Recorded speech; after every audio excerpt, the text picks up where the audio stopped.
Quelques réflexions à la lecture des énoncés créés par les élèves ont été regroupées en 4 points. Le jeu de la variation, la difficulté à concrétiser l'abstrait, la difficulté à maîtriser la forme énoncée de problème et le jargon, la difficulté liée au problème de transformation. L'analyse des productions donne des pistes de travail pour la suite. Une première remarque, beaucoup d'élèves ont joué le jeu de la variation des énoncés en essayant d'écrire des problèmes différents les uns des autres. Voici les 5 problèmes d'ILOA.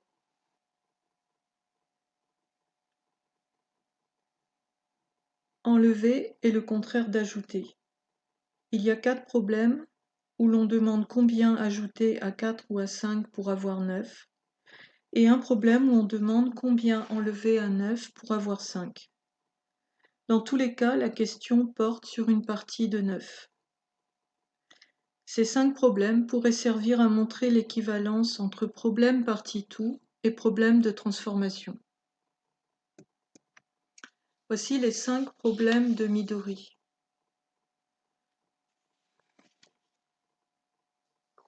Ce sont 5 situations de comparaison. Dans 4 d'entre elles, on donne la grande quantité et la différence en moins de l'autre. La petite quantité se trouve donc en faisant 9 moins D. Le problème 4 est différent. Tom a 5 billes, Léo en a 9. Combien Léo a de billes en plus? Ce problème est anti-prototypique dans le sens où le en plus de l'énoncé appelle une soustraction pour répondre à la question. La différence en plus D est égale à 9 moins 5. Un tel problème à piège pourrait être étudié par la classe et ensuite servir d'incitation dans le journal du nombre. Voici les 4 problèmes de Ilan.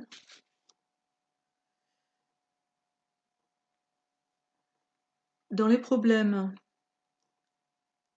1, 3 et 4, il y a comme une exploration de point de vue sur la relation entre 9, 5 et 4. Le problème 2 rate cet objectif.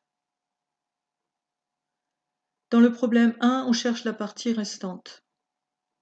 Dans le problème 3, on cherche la petite quantité à partir de la différence en moins qu'elle présente avec la quantité la plus grande. Dans le problème 4, on cherche le tout. Quand la professeure demande à Ilan de sélectionner les problèmes pour lesquels la réponse est l'opération 9 moins 5 égale 4, il retient le problème 1. Le problème 1 est un vrai problème de transformation, un problème d'état final. On pourrait l'utiliser pour faire travailler la classe par imitation en utilisant la représentation qui prend en compte la dimension temporelle. Par la suite, l'étude des problèmes où on cherche soit l'état initial, soit la transformation pourrait être facilitée. Mario a écrit 5 problèmes.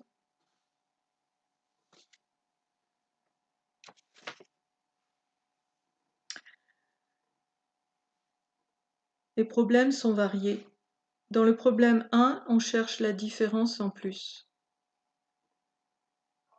Dans les problèmes 2 et 4, on cherche le tout.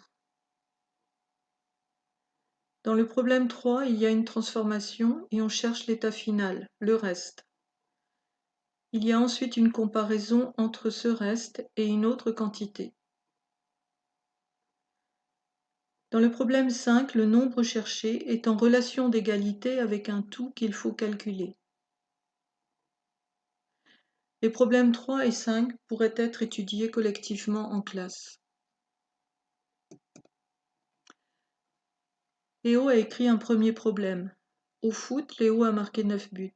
Titouan a 5 buts de moins. Combien Titouan a de buts? Il vient dire à la professeure qu'il a essayé d'écrire un problème avec 5 de plus, mais ce n'est pas possible car ça ferait 14.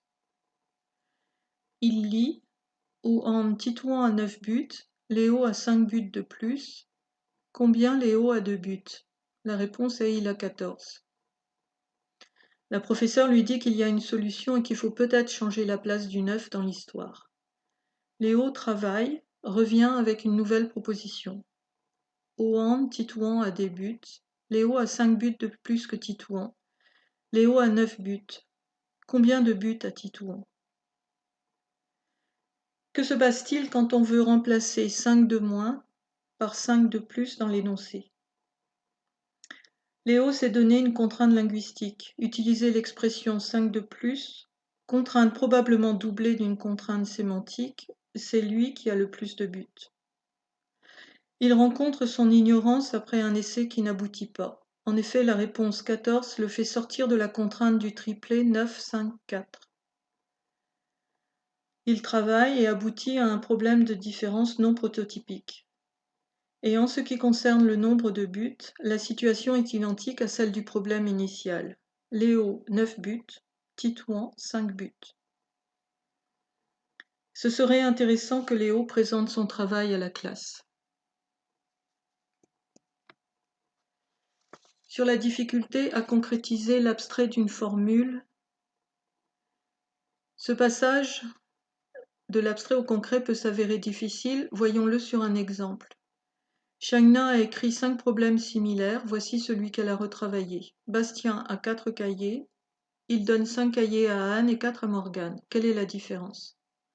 Quand elle se relit, elle remarque immédiatement qu'on ne comprend pas bien la question et que la différence n'est pas 4. Elle retravaille, elle complète sa question. Quelle est la différence entre Morgane et Anne? Elle établit ensuite 2 résultats. D'abord, il reste 0 à Bastien. Cette phrase est accompagnée d'un schéma ligne, d'une boîte et de l'opération 9 moins 5 moins 4 égale 0. Ensuite, elle écrit « La différence entre Morgane et Anne est de 1 cahier ».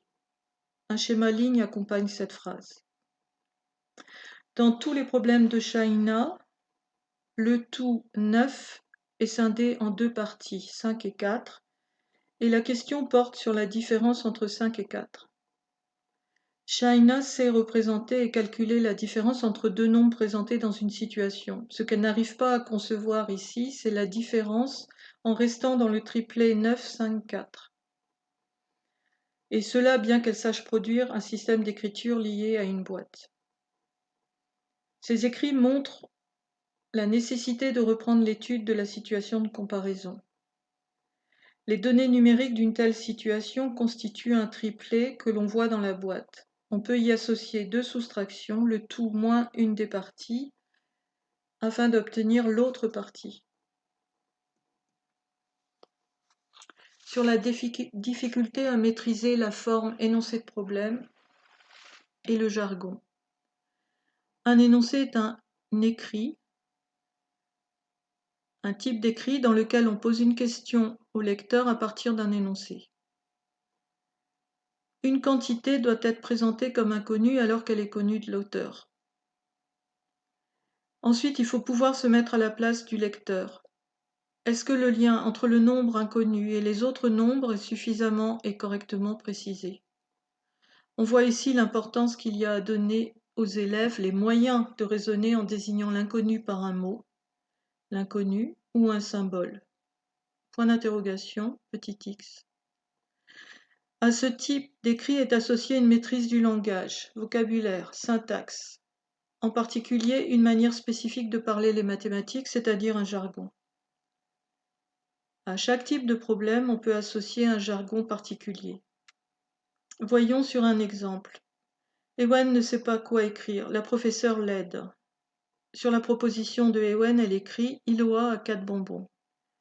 Ewen poursuit « Benjamin a 5 bonbons ». Il dit alors « Il manque 4 à Benjamin ». Pourquoi tu dis qu'il lui manque 4 ? Pour avoir 9. Quelle question poser pour que la réponse soit 4 demande la professeure. Ewen répond c'est pour avoir 9. On voit qu'il a compris la relation possible entre les deux nombres 9 et 5. On voit qu'il peut la concrétiser dans un énoncé. Reste à trouver une expression verbale satisfaisante. Le travail a été poursuivi en groupe. Ewen lit son énoncé et les données sont reprises par le groupe. Iloa 9 bonbons, Benjamin 5 bonbons. Si on regarde la trace au tableau, la situation neutre est décrite de manière codée très économique. Cela permet aux élèves de se représenter une situation sans beaucoup de langage verbal, tout en se familiarisant au codage. La professeure demande à Ewen de redire ce qu'il avait dit ensuite. Il dit « Il manque 4 bonbons à Benjamin pour avoir 9 ». La professeure, qui voudrait des expressions liées à la comparaison, demande de remplacer ce 9 par un bout de phrase. On arrive finalement à la phrase « Il manque 4 bonbons à Benjamin pour avoir autant que Iloa ». On voit que la description neutre s'est précisée, est devenue un peu moins neutre, un peu plus problématique. La professeure demande si la phrase obtenue est une question. Benjamin répond que non parce que ça ne commence pas par combien. Une fois que cette assertion est réfutée, la professeure demande pourquoi ce qu'a dit Ewen n'est pas une question. Et Yann répond parce qu'il y a 4 écrits et 4 c'est la réponse. La professeure écrit au tableau question, 2 points, suivi d'un espace et d'un point d'interrogation. En dessous, elle écrit réponse, 2 points, 4 bonbons. Dernière étape du travail, la professeure demande comment poser la question pour avoir la réponse 4 bonbons. 2 propositions sont faites. Il manque combien à Benjamin pour avoir autant que Iloa? Combien il manque à Benjamin pour avoir autant que Iloa? Dans cette dernière étape, on voit que l'usage de la question amène au langage verbal et donc à la production d'un jargon. Dernière remarque sur la difficulté liée au problème de transformation. Yann a écrit Cameron a 9 billes et Manon a 5 billes. Cameron donne 5 billes à Manon et Cameron a 4. Il explique oralement que Manon a 5 billes parce que Cameron les lui a données et que Cameron n'a plus 9 billes parce qu'elle a donné 5 à Manon. La professeure lui demande de dire l'histoire dans l'ordre et surligne au fur et à mesure les 2 étapes dans son texte. Elle entoure ensuite ce sur quoi va porter la question. Enfin, elle propose un guide écrit de réécriture que Yann a utilisé. On obtient le texte suivant. Cameron a 9 billes. Cameron donne 5 billes à Manon. Question, combien de billes a Cameron? En l'absence d'un travail sur les problèmes de transformation qui aurait abouti à la création de problèmes d'état final, ce type de création est problématique. À cette difficulté s'ajoute celle créée par la consigne. En effet, il faut maîtriser la structure temporelle tout en la liant à la structure imposée 9-5. Il est très difficile de penser ensemble les 2 structures dans un problème concret.